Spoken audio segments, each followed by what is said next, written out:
Então vamos dar prosseguimento ao nosso estudo com a presença agora de Rosângela. Boa noite, Rosângela, tudo bem? Com a presença de alguns irmãos que já estão conosco, para que juntos nós possamos trabalhar o nosso Evangelho, esse estudo, nessa exegese. Boa noite, Clara, Wélia, Sandra Mota, boa noite. Que Deus abençoe vocês que já estão conosco agora, nesse momento. Queremos lembrar que na semana passada nós iniciamos pelo Evangelho de João. Boa noite, Laudeci. Pelo Evangelho de João, por aquela ideia que não é minha, na verdade, né? Nós estamos estudando os evangelhos com a visão, com a exegese, com a interpretação de Carlos Torres Pastorino. E nós vamos tentar trazê-la. Boa noite, Leila. Tentar trazê-la o mais fielmente possível. Então, semana passada, nós começamos a tratar trabalhando o Evangelho segundo João primeiro, né? Notem que o nosso estudo está fazendo quase aquele trabalho acompanhado da máxima do Cristo, quando ele falou que os últimos serão os primeiros serão os últimos. Então começamos com o Evangelho de João, que pela cronologia foi o último a ser escrito. Não é? Então ele traz, segundo Carlos Torres Pastorino, nos 18 primeiros versículos do primeiro capítulo do Evangelho dele, de João, o Evangelista, ele vai nos trazer boa noite, anjos, Neide Almeida, boa noite, que Deus as abençoe. Ele vai trazer exatamente o esquema da missão eterna de Jesus. Nesse momento vamos trabalhar, nós vivimos a parte inicial, que foi o esquema, até o 16º capítulo, digamos assim, 16º, o 15º versículo do primeiro capítulo, não é? Quando o nosso querido João disse, o João não o evangelista, mas citado por João Evangelista, o João Batista, ele falava que o Cristo, ele era o maior, ele tinha vindo primeiro, não é?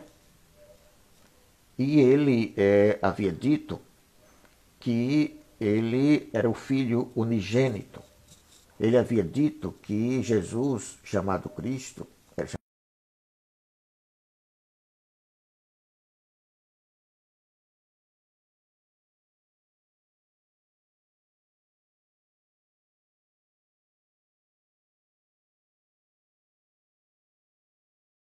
verso, ele dizia que reconhecia que Jesus era maior e anterior a ele. Mas, assim mesmo, segundo Carlos Torres Pastorino, assim como em Jesus habitava toda a plenitude da divindade, toda a plenitude, ou seja, ele era o Cristo, a divindade traduzida pelo Cristo, o Cristo divino, é o Cristo, não é? Assim também nós todos, é o que diz o Evangelho, nós todos recebemos de sua plenitude. Deus não faz acepção das pessoas, ou seja, ele não destaca, ele não faz privilégios em relação às pessoas, não. Ele dá tudo igualmente a todos, sem preferências, tá certo? Mas cada uma das pessoas, ou cada um de nós, vai receber de acordo com a nossa capacidade receptiva, de acordo com a nossa evolução. Então nós temos essa luz que nós comentamos semana passada, interna, a luz divina está dentro de nós. Tá? Só que as nossas imperfeições ainda encobrem essa luz. Por isso nós não conseguimos ainda fazer brilhar a nossa luz como fez o Cristo e como ele propôs e recomendou para a gente, dizendo: deixai brilhar a vossa luz. Não é verdade? Então nós temos essa dificuldade ainda. A nossa capacidade evolutiva ainda é insuficiente para que nós possamos fazer brilhar a nossa luz. Boa noite, Rosângela, aqui, batendo uma palminha, não é? Shirley, boa noite, dona Marlene, boa noite, Lúcia, dona Lúcia, lá de Areia Branca. Deus a abençoe, tá?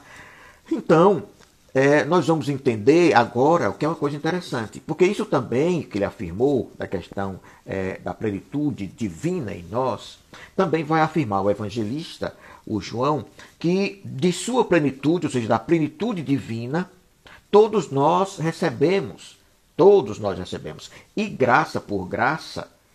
Veja que nós vamos daqui a pouco dizer o que significa graça, viu? De graça por graça, ou seja, aos poucos, gradativamente, recebemos graça por graça. Como? Ele vai dizer, então, dúvida, a cada passo que damos, não é, vamos aumentando a nossa capacidade evolutiva, ou seja, a cada encarnação, vamos colocar assim, porque dentro de uma mesma encarnação a gente vai estar dando passos da evolução. À medida que nós crescemos, à medida que a nossa evolução se estabelece, à medida que nós diminuímos as nossas imperfeições, nós vamos absorvendo essa graça divina. Vamos absorvendo tudo isso que Deus quer que nós sejamos, né? Então, chegando agora, nesse momento, finalizando aquilo que o João quis colocar, entrando agora para o versículo 16, ele vai trazer o seguinte, ele vai colocar uma pérola muito interessante.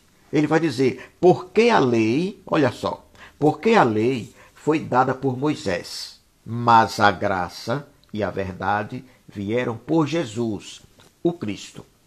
Lembram disso? Que está lá no versículo 16. Ele diz assim, vou repetir, porque a lei foi dada por Moisés, mas a graça e a verdade vieram por Jesus, o Cristo.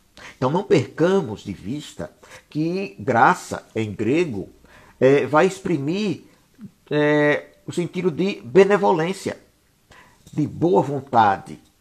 Veja, nem nos esquecemos também de que a construção grega, graça e verdade, que está lá no versículo, a graça e a verdade, vai formar uma endíade. Lembram de endíade que nós tratamos quando começamos a estudar lá aquela verborragia toda? Endíade significa a junção de dois substantivos que estão, digamos assim, ligados por uma preposição em determinado momento ou por uma conjunção. Nesse momento, graça e verdade estão ligadas por uma conjunção. Quando é ligada por uma conjunção, a gente vai fazer o quê? A gente vai adjetivar um substantivo.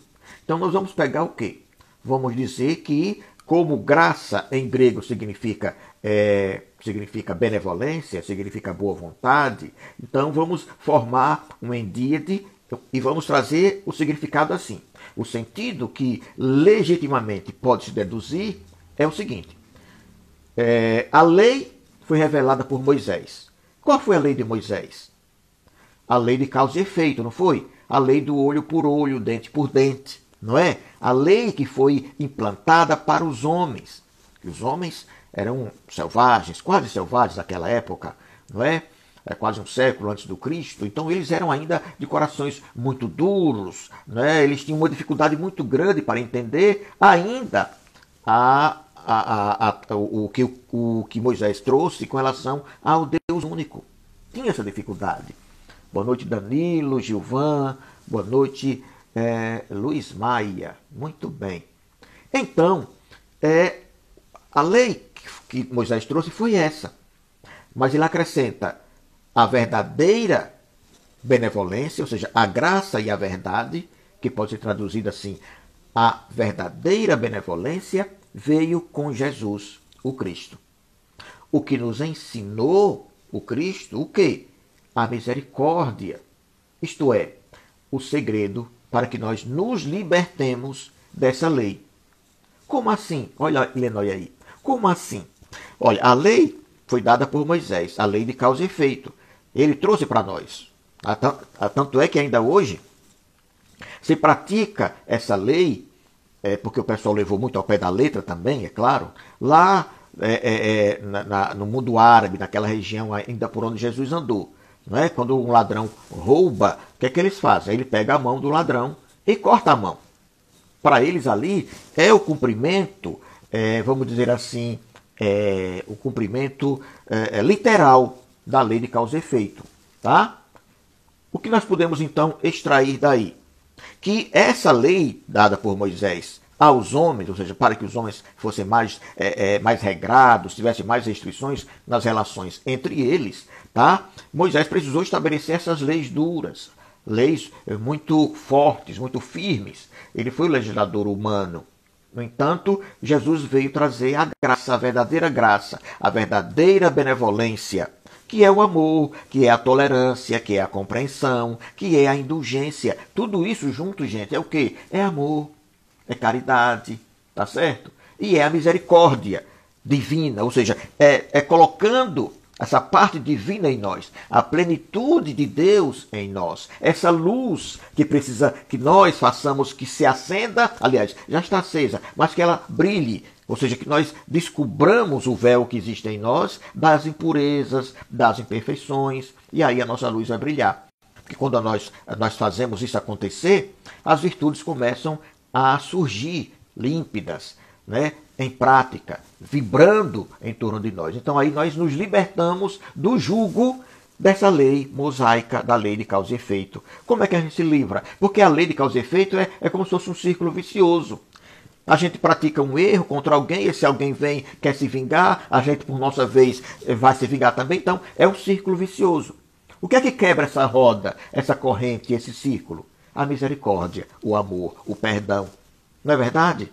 Então, é isso que Jesus veio trazer.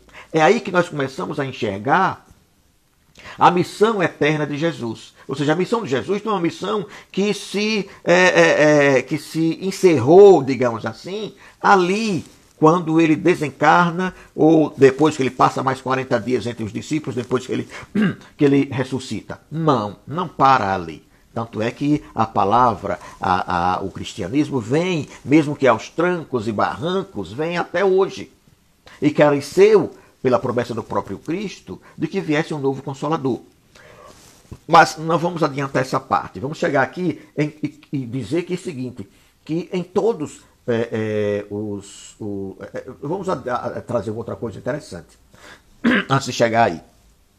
Que Moisés, ele foi o legislador para a personalidade humana, nós sabemos, e ele estabeleceu numerosas restrições e muitas proibições. Inclusive, uma das proibições que todo mundo conhece, está lá em Deuteronômio, é a proibição de se conversar com os mortos, tá? De se evocar os mortos. Lembra que está lá em Deuteronômio?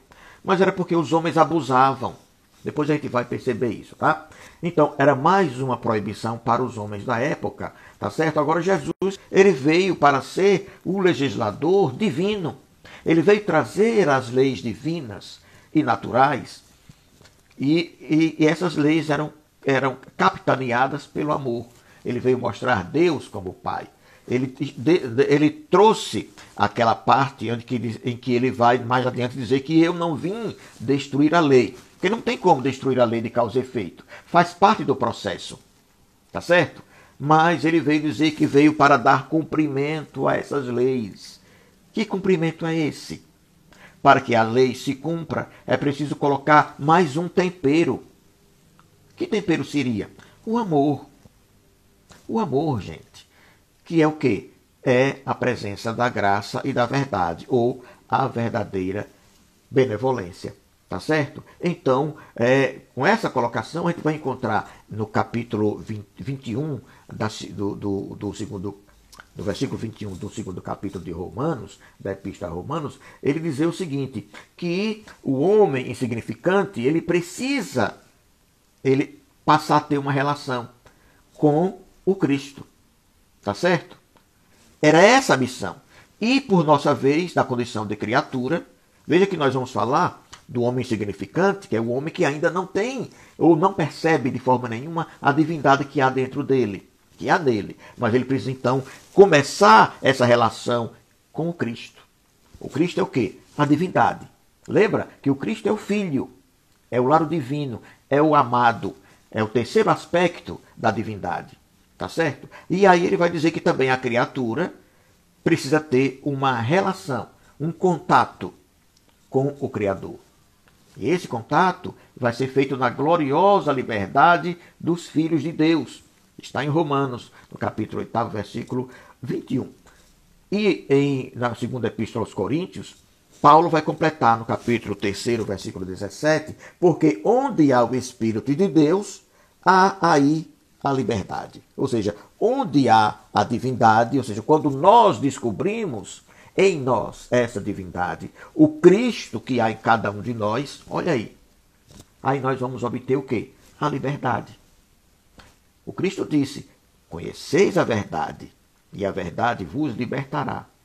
Então nós aí começamos a entender esse momento em que a missão eterna do Cristo estabelece que não é só um momento. O Cristo não veio só para um momento apenas. Ele veio para permanecer conosco. Em todos os capítulos nós vamos encontrar, de todos os evangelhos, nós vamos encontrar em que existem palavras, muitas palavras dos evangelhos, que encontramos um chamamento, vários chamamentos, até angustiosos, digamos assim, do Cristo, ou seja, do divino, para que o homem siga o seu chamado infinito para o encontro com o Pai. Tá certo? Sempre nos advertindo, nos orientando, nos mostrando, estabelecendo analogias através das parábolas, através dos sermões, mostrando a importância de que nós conheçamos a verdade, que nós encontremos o caminho. Chega até o momento em que ele diz que eu sou o caminho da verdade e da vida. O Cristo diz para os seus discípulos e para aquelas pessoas que estavam ali ouvindo. Vânia, tudo bem? Seja bem-vinda, Vaninha. E nós encontramos ainda que, além das palavras, nós vamos ver que é fato, e todo mundo sabe disso, que além das palavras, nós vamos encontrar o exemplo magnífico de Jesus. Porque ele não só nos chamou, nos convocou, digamos assim, nos advertiu com palavras. Não. Mas principalmente com seus exemplos. Assim, na condição do nosso irmão primogênito, o irmão mais velho, aquele que segue à nossa frente como um guia, como está lá no Evangelho, não é? Aliás, no Livro dos Espíritos, como guia e modelo, indicando para nós o caminho, com a sua própria vida, inclusive, porque ele nos deu a sua vida. Ele deu a sua vida por cada um de nós. E com os seus atos que são narrados, nós vamos ver vários atos dele, e com a interpretação, com a visão espírita, e também com o seu amor, com o ensinamento que ele nos deu. Porque ele diz assim, olha, o que é que ele vai dizer para nós, estabelecendo essa rota definitiva? Ele vai dizer, está lá em João também, no capítulo 34, versículo 13, nós vamos encontrar ele dizer, quase que angustiadamente, ele diz assim, um novo mandamento vos dou, que vos ameis uns aos outros. Aí a gente pode dizer bem assim, mas nós já nos amamos, eu amo minha família, eu amo meu vizinho, eu amo meu filho, eu amo até meu inimigo porque eu oro por ele, eu não desejo mal para ele. Mas ele acrescenta algo que é fundamental, que a gente às vezes não se dá conta. Ele diz assim, uns aos outros, a sequência, olha, vou repetir.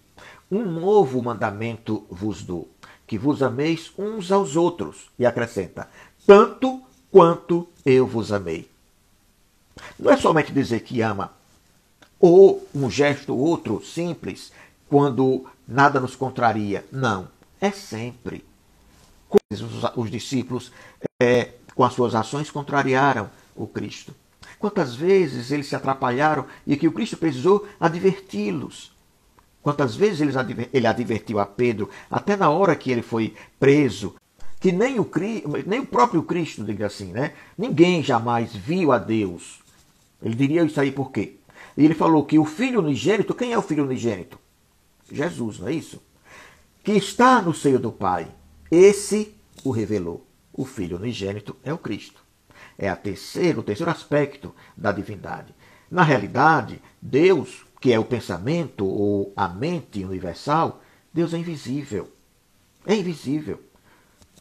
Porque, em verdade, ele é a força cósmica universal. Ele é a vida, é o amor, é a substância própria e a essência de todas as coisas que existem. Esse é Deus, é o absoluto. Então, ninguém pode vê-lo, porque é invisível, no sentido do verbo grego. O verbo grego oral, que significa contemplar com os olhos. Ninguém consegue, ninguém vai contemplar Deus com os olhos como nós gostaríamos de fazê-lo, ou como muitas pessoas imaginam. Não, isso não vai acontecer. O Filho unigênito, que é o Cristo, o terceiro aspecto da divindade, que é o produto do pensamento divino, né? Ele diz que ele se fez carne, que se encontra em todas as coisas. Está lá, se encontra em todas as coisas. O divino, lembra? Cristo significa divino, está em todas as coisas. O evangelista então esclarece que ele está, esse Cristo, esse Filho unigênito, ele está no seio do Pai. O que é lógico. Por que é lógico? Porque assim como o Pai, que é o Verbo, que é o segundo aspecto, olha, é o segundo aspecto da divindade, que é o Verbo, o Pai é o Verbo, está em Deus. Deus é quem? Deus é o Espírito.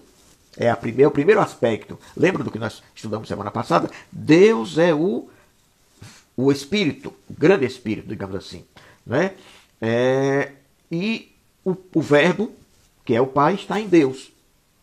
Isso está no primeiro versículo, né? Lá de João. Assim também o Filho, que é o Cristo, o Filho, que é o Cristo, que é o divino, ele está com o Pai. E está no Pai. E é o Pai. Por quê? Porque é tudo divino, é Deus.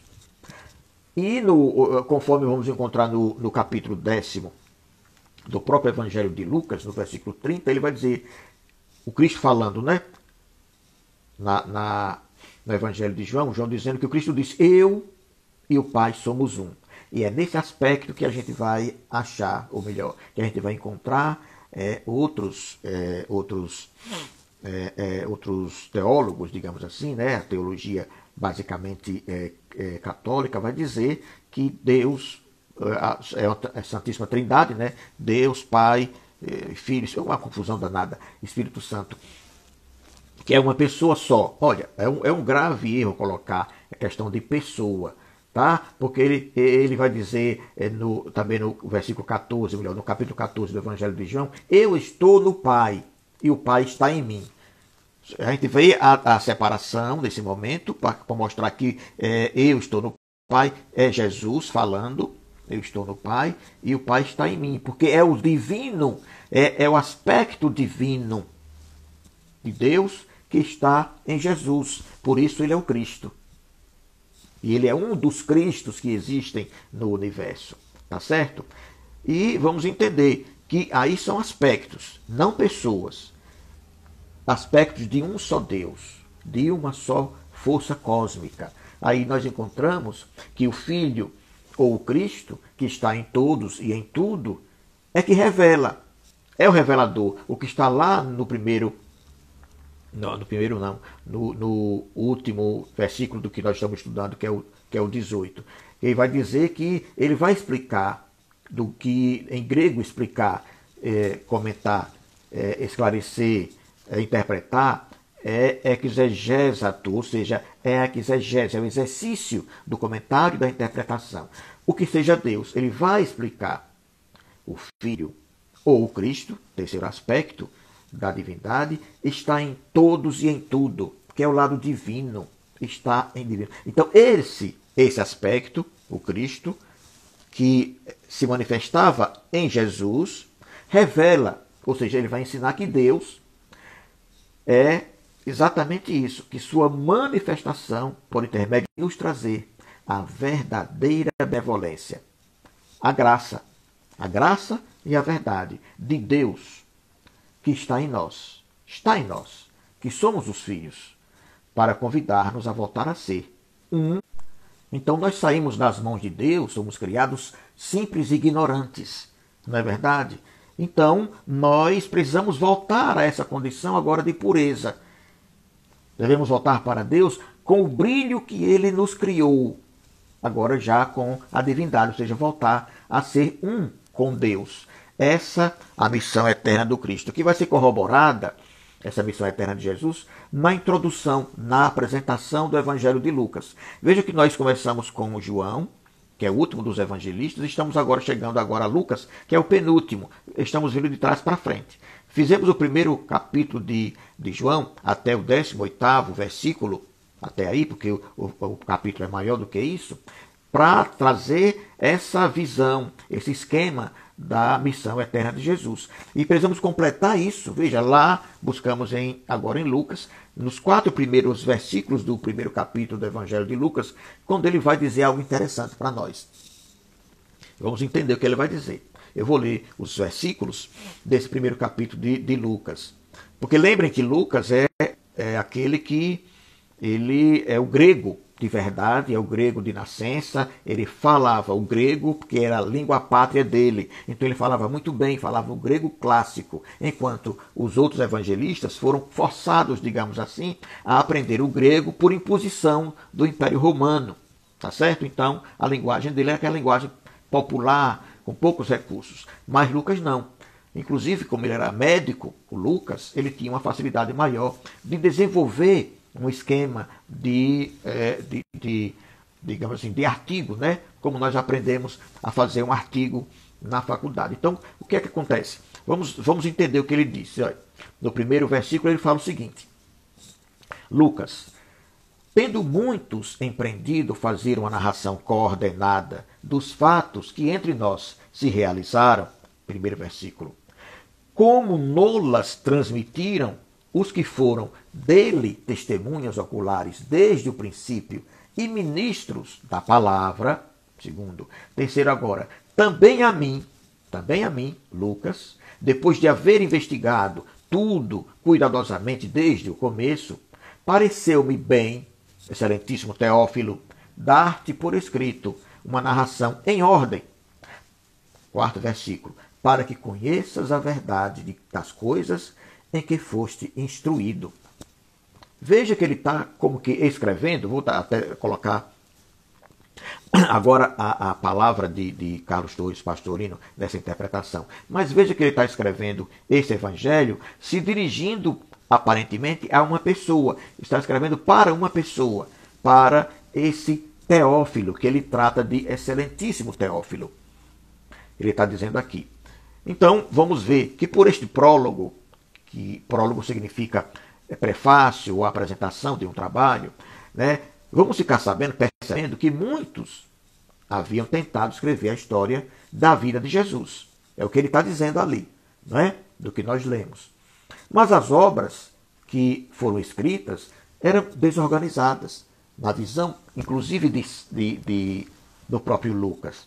Já que os autores, olha aí, não é demérito, não é diminuindo, não, mas ele considerava que os autores não possuíam cultura suficiente, por isso eram desorganizados. Então Lucas, por ser médico, Lucas era médico, então ele tinha se acostumado já ao estudo acadêmico, o estudo sistêmico, o estudo em que para se escrever precisava se organizar. Vejam por esse início que é o resumo, digamos assim, de um trabalho. Quem fez faculdade, quem fez o nível superior, algum trabalho, algum artigo científico, uma monografia, um TCC, sabe que existe primeiro aquele resumo do trabalho.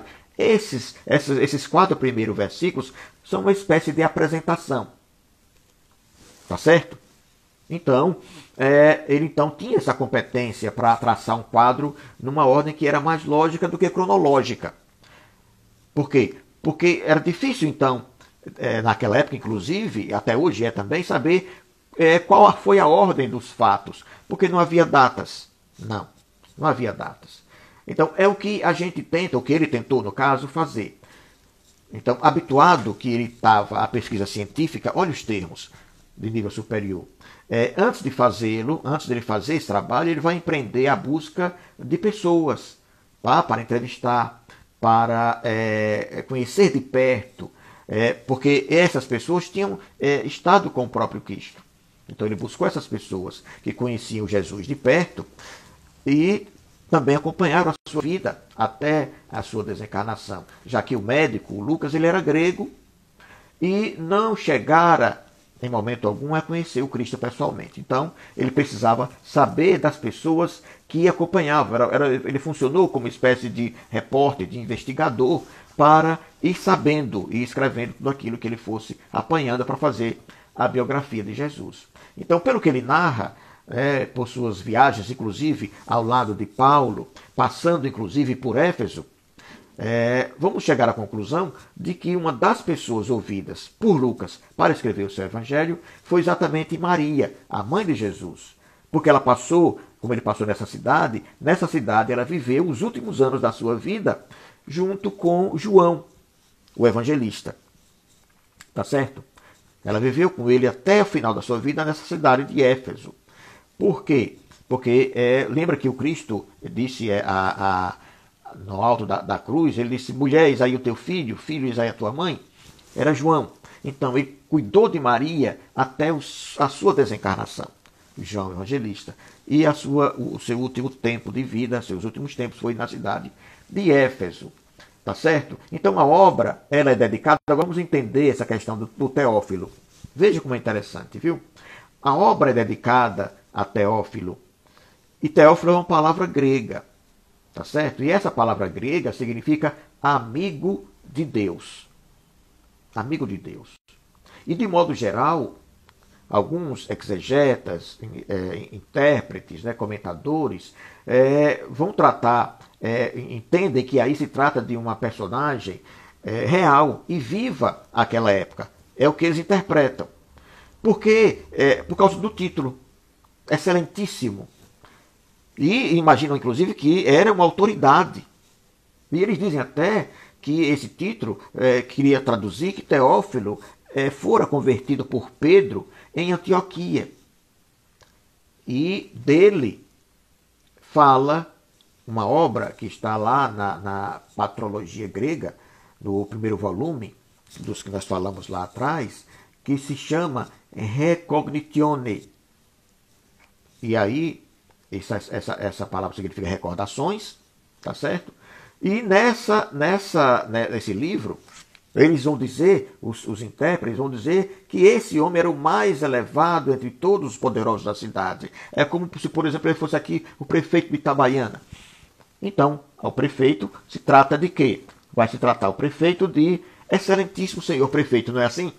Então, na interpretação desses exegetas, eles acham que Teófilo era a autoridade maior da cidade de Antioquia e que, portanto, Lucas estava se dirigindo a ele, escrevendo para ele, porque ele havia sido convertido por Pedro nessa cidade.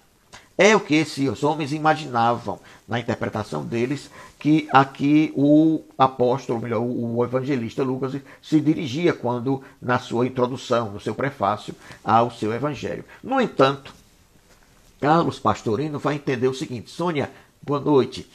Ele vai entender o seguinte, que o Lucas, ele se dirigia, na verdade, assim, aos amigos de Deus no mais sublime ou excelente sentido. Porque Teófilo significa o que em grego, tá? E o grego, as palavras tinham significado e não podiam... o correto é se ater ao significado. O que significava? Teófilo, amigo de Deus. Então, e excelentíssimo... Então, se existia o sentido etimológico, né, da palavra, que é excelente, por exemplo, para dar uma qualidade maior, né, de maior qualidade, maior qualificativo, existia também naquela época e hoje também. Então, nós não podemos deixar de ver, inclusive pela missão, pela condição da missão eterna do Cristo. Não podia deixar a coisa estagnada naquela época, tá? E até pela condição do evangelho. Escrever um evangelho especificamente para uma pessoa faz sentido? Não. Então ele estava escrevendo na cabeça, no entendimento, no estudo, a partir do conhecimento espírita de Carlos Torres Pastorino, que ele se dirigia aos amigos de Deus, no mais sublime ou excelente sentido. Os amigos de Deus, ou seja, aqueles que eram cristãos já. Tá certo? Então, o mesmo tipo de prólogo, de apresentação, o mesmo tipo de prefácio, nós vamos encontrar, olha onde? Nos Atos dos Apóstolos. Esse livro dos Atos foi escrito também, sabe por quem? Por Lucas. O mesmo que escreveu o Evangelho, um dos Evangelhos, o Lucas escreveu os Atos, que é uma obra em que ele se serviria de continuação do próprio Evangelho que ele escrevera. Por que ele deduz isso? Porque nos Atos, vamos ler assim, olha, no início. em primeira narrativa, ó Teófilo, contei. Primeira narrativa foi o Evangelho. E ele contou a quem? A Teófilo. Quem é Teófilo? Os amigos de Deus. Tá certo? Então, se Lucas, ou melhor, se os cristãos a quem se dirigia Lucas eram excelentes, no mais elevado grau, excelentíssimo como ele colocou, o evangelista ele tinha a intenção de dedicar a eles uma obra com revelações profundas, alegóricas e simbólicas, que pudessem, essas palavras, essas narrativas, trazer algo mais didático, mais fácil de entendimento, não é? Com um sistema de ordem que facilitasse o entendimento, para que eles chegassem à espiritualização. Essa era a ideia de Lucas, e não apenas o relato histórico e cronológico, porque os outros já tinham feito.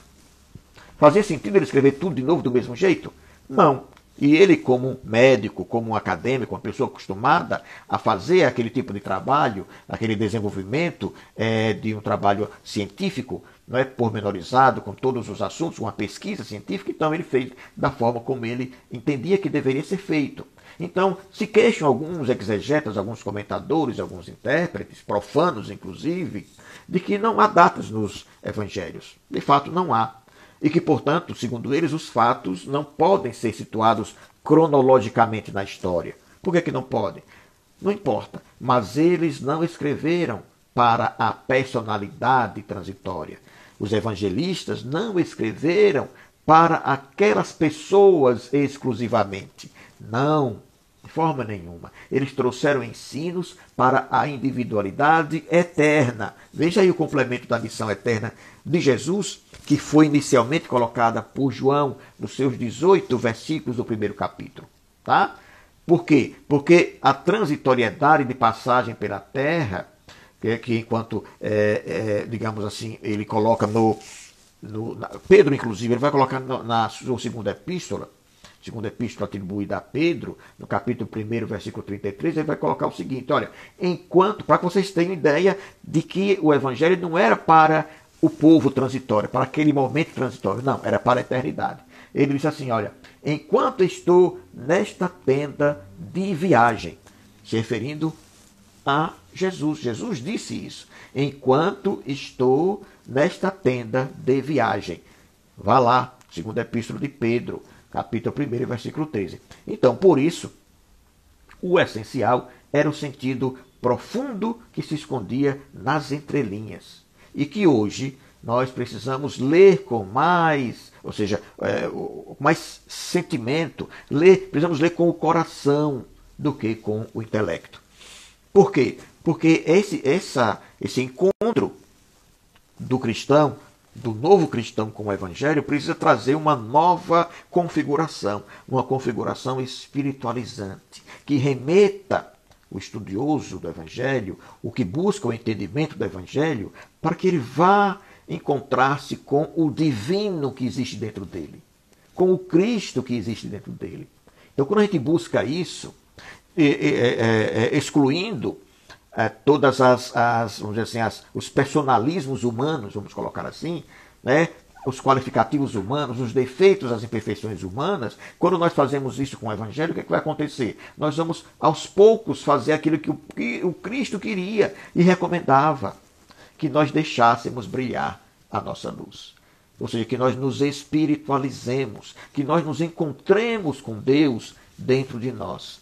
Essa é a proposta, essa é a missão eterna do Cristo, tá certo? Então, esse momento aqui que nós estamos tentando trazer isso para vocês, para o nosso estudo, inclusive para mim, porque é a primeira vez, confesso para vocês, que eu estou fazendo um estudo assim. Nós estamos aprendendo juntos aqui, gente. Eu não estou ensinando nada para vocês. Muito pelo contrário, eu estou aqui trabalhando aquilo que foi de interpretação de um espírita que era católico, tá certo? Carlos Torres Pastorino, e que transformado, ou seja, aderindo à doutrina espírita com a visão que ele tinha anterior, ele busca o entendimento espírita, do espiritismo, os princípios da doutrina espírita, para estabelecer uma nova interpretação, uma interpretação com um olhar mais espiritualizado, um olhar de quem sabe que nós permanecemos, de fato, vivos mesmo depois do fenômeno da morte, e que nós transcendemos, chegamos à espiritualidade individualizados. Nós não somos mais, como se parecia antigamente, aqueles que iriam voltar para Deus. Ou seja, éramos partículas, como comentamos ontem, e voltávamos para Deus, para a divindade, para sermos um todo com Deus. Não, não é isso. Nós continuaremos indivíduos como Jesus, que é um dos Cristos e que foi encarregado por Deus de nos oferecer a nós, que ainda estamos na condição de princípio inteligente, nos oferecer um lar na terra. E ele construiu esse lar para nós. Nós estamos aqui. E ele, esse tempo todo, gente, está trazendo essas informações, trazendo esses chamamentos angustiosos, inclusive nesse fenômeno de final de temporada, vamos dizer assim, né? De final de etapa transitória da Terra para chegar a outra fase, a nova categoria pela qual nós iremos passar, se nós nos apressarmos também. Não é? Precisamos estar envolvidos com esse processo. Nada do que está acontecendo, é bom deixar bem claro, é casual. Não, não é. Tudo o que está acontecendo tem um propósito. Deus não deixa nada inútil.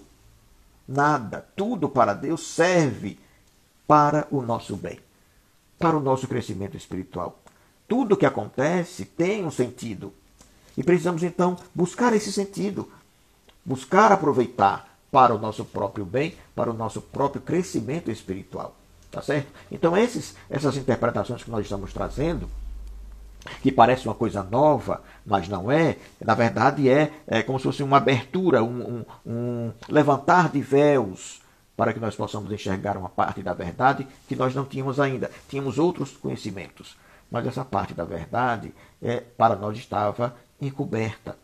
Então, primeiro momento que nós trouxemos para vocês desde a semana passada é primeiro, trabalhamos com o Evangelho de João, desde o primeiro versículo até o 18º versículo do primeiro capítulo de João.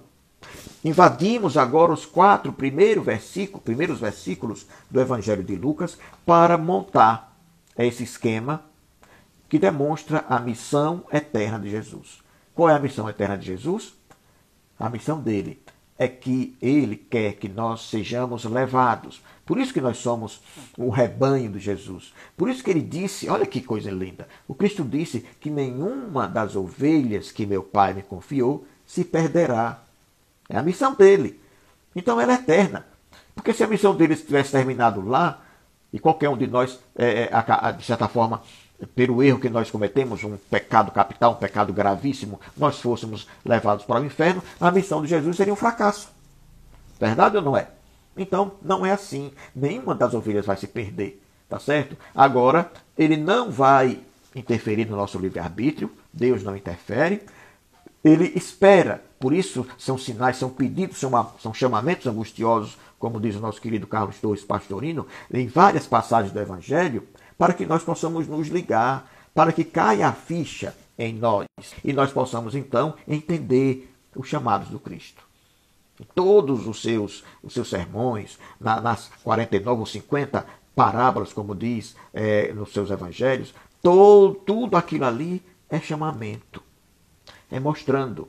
E além das palavras, como disse aqui, tem os exemplos maravilhosos de Jesus. Jesus, ele veio só para mostrar o caminho. Olha, nós fizemos para vocês tudo isso, mas era necessário que eu viesse. Vocês estavam perdidos. Vocês estavam desorientados. Todos aqueles que eu enviei não deram certo, de certa forma, porque vocês não conseguiram ainda entender tudo. E então eu vim pessoalmente. E nesse processo de mostrar, tá certo?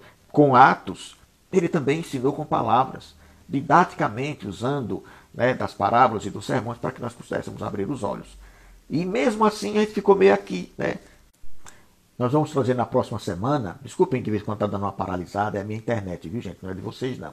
Nós vamos trazer na próxima semana um resumo da teoria da origem e do destino do Espírito. Veja que nós estamos fazendo um estudo que aparentemente, coincidentemente, está coincidindo, olha, com o nosso estudo sistematizado. Mas não é. Com certeza há uma orientação do alto que eu não sabia, que estaria acontecendo. Mas, paralelamente, estamos estudando o estudo sistematizado e na próxima semana nós vamos trazer agora esse resumo da teoria da origem e do destino do espírito. Tá? Leila está dizendo que fomos condicionados a aprender o que tem na Bíblia, né? Foi Deus. Então ficamos sem aprender. Aqui está sendo ótimo. Estamos aprendendo a interpretar isso. Ele falou que Paulinha, querida do meu coração. Beijo. E nós vamos utilizar, desculpe aí, viu, Adriana, está paralisando mesmo, né? Então eu sempre volto do ponto, viu? Porque é a minha internet, tá? Então nós vamos fazer esse resumo, tentar trazer esse resumo, não baseado como nós estamos fazendo o estudo do sistematizado do Wesley. Vamos fazer com as informações da Bíblia, do Novo Testamento. Vamos usar os versículos que nós vamos encontrando e vamos trazer esse resumo dessa teoria da origem do Espírito segundo os Evangelhos, tá bom? Então, se tiver alguma pergunta, nós estamos finalizando, podem fazer, mas para a próxima semana a gente questionar, viu, gente? Que nós estamos finalizando agora, agradecendo a compreensão de vocês com esses problemas técnicos que a gente não pode resolver, é coisa da internet mesmo, né? Mas agradecidos profundamente pela presença de cada um de vocês. Muito obrigado, vocês que estão conosco até agora. Tem alguns que já estão saindo, né? Que de fato nós encerramos. E dizer para vocês o seguinte, que está sendo um prazer muito grande estudar com vocês. Tá? Com a paciência que vocês estão tendo, o entendimento, mas as dúvidas vocês não fiquem para vocês. Vamos tirar juntos. Adriana de Jesus Andrade está aqui também com a gente. Né? E tiramos juntos as dúvidas. Aquilo que eu não souber, eu vou acionar a Helenor que está aí, aqueles estudiosos como a Adriana que estão aí, para que nós possamos juntos tirar a dúvida. Tá muito bom? Então que Deus abençoe cada um de vocês. Muito obrigado pela participação, por você estar conosco até agora, tá certo? E desejar para vocês uma noite de sono maravilhosa, recheada de sonhos agradáveis, inclusive sonhos com seu anjo de guarda, para que vocês possam dar uma passeada legal, aprender mais alguma coisa no mundo espiritual, porque no momento do sono só dorme mesmo o corpo, viu? O espírito, nós não paramos, continuamos trabalhando mais